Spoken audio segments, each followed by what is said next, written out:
மானா குறையும் இன்னு மாசு படியும் இன்னு வீணா கதை முடிஞ்சு போச்சு.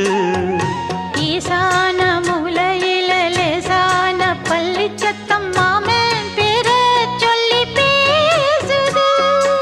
ஆறாத சோகந்தன்ன தீராம சேர்த்து வச்சு ஊரும் சேர்ந்து என்ன ஏசுது.